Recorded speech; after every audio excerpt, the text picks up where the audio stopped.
And final 12 o'clock game of the day. We got an elimination game. We have, count them, 2 elimination games this week. I always get excited for elimination games because, number one, I don't have to talk about one of those I don't talk about one of those teams next week, so that's important. If you're one of those 2 football teams, if you want your team to continue to be talked about. The total at Rutgers, who's 4-1, traveling to Wisconsin, who's 3-1. Wisconsin favored by 13 on Peacock, right? Gavin Wimsatt for the Scarlet Knights has gone 57-106, thrown for 733 yards, 5 touchdowns, 1 interception. Kyle Monongai has had 88 carries for 471 yards and 6 touchdowns, and Jaquay Jackson had 12 catches for 207 yards. Tanner Mordecai has gone 85-128, thrown for 876 yards, 2 touchdowns, 3 interceptions. Arguably, Wimsatt has been outplaying him. Braylon Allen on the ground has had 52 carries for 371 yards and 6 touchdowns, and Shamir Dyke has 11 catches for 228 yards and a touchdown. It's worth mentioning that Chez Mellusi, the running mate to Braylon Allen, suffered a leg injury. He will no longer be able to play this season. That's an important thing to note because Wisconsin really ran a 2 running back set. They ran both running backs a lot. Losing Chez Mellusi is going to be significant for Braylon Allen's workload. Wisconsin's 4-0 against Rutgers all time from 2014 to 2021. Closest game was a 14-point victory for Wisconsin, which means history leads for Wisconsin favoring, but not so close. Not so close. Not so soon. Not so fast. Oh my God, I'm a moron. Rutgers is 4-1. Wisconsin is also 3-1, right? Both these football teams is really interesting because both their losses came against really good football teams on the road, right? Rutgers is 4-1. They haven't played anyone, but their one loss was against a really good Michigan team in Michigan, and they kind of held it tight for a half. That looked like that was going to be a game till after halftime was kind of gone. But again, Rutgers should not have been able to hold out with Michigan until half, but Greg Schiano coached his way to it.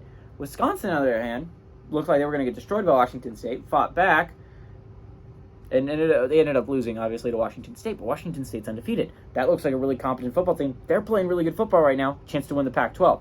I understand that the Pac-12 is crazy good. You have USC, Oregon, and Washington all in the top 10, but Washington State's 13. It's not like they're all that far off. They're playing really good football in their own right.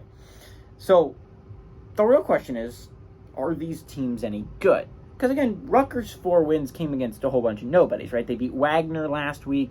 They beat Virginia Tech, who's playing not great. They beat Temple. And again, these are not, I mean, they beat Northwestern, which hindsight's 2020. Northwestern doesn't look like an awful football team, but still not great. Wisconsin's 3-1. They have a win over Purdue, which is pretty solid. But Wisconsin hasn't really beaten anyone that I consider that high caliber of a football team. This is a really, really good measuring stick for both these football programs, right? It's not as important for either. Rutgers moving to 5-1 would be crazy, right? You're 1 win away from bowl game eligibility if you're Rutgers, which you haven't reached in a long time. I understand you made a bowl game back when COVID was still a big deal and like a team opted out and you ended up being put in place of it. I understand, but you weren't at 6 wins. That's not exactly the same thing. And you were just basically a team for Wake Forest to bully. Wisconsin, this is an important step for them as well, is if you win this game, you're by far the team to beat, right? And that on that side of the conference. It's not that strong of a side of a conference this year, right? Minnesota has been floundering. Northwestern is floundering. Nebraska's not playing well at all.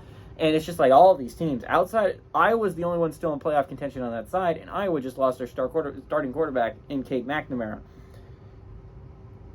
It's going to be, if Wisconsin wins this game, in my opinion, they're the team to beat on their side. If Rutgers win this game, it is suddenly, is Rutgers a good football team? Is Rutgers a team you need to worry about on that side? And suddenly, that side of the Big Ten not only has teams like Penn State and Michigan and Ohio State, but if Maryland looks good and Rutgers looks good in this noon window, right, if Rutgers pulls off the upset, if Maryland pulls off the upset, suddenly that side of the conference is 5 teams deep, right? You have 5 very high-caliber football teams on that side. It's going to be a rough side to try and win, right? Outside of Indiana and Michigan State, who a lot of teams are going to run through, this is an important game for both programs. I like Wisconsin to win, though, and I like Wisconsin to cover. I hope Rutgers pulls off the upset, though. That'd be kind of cool.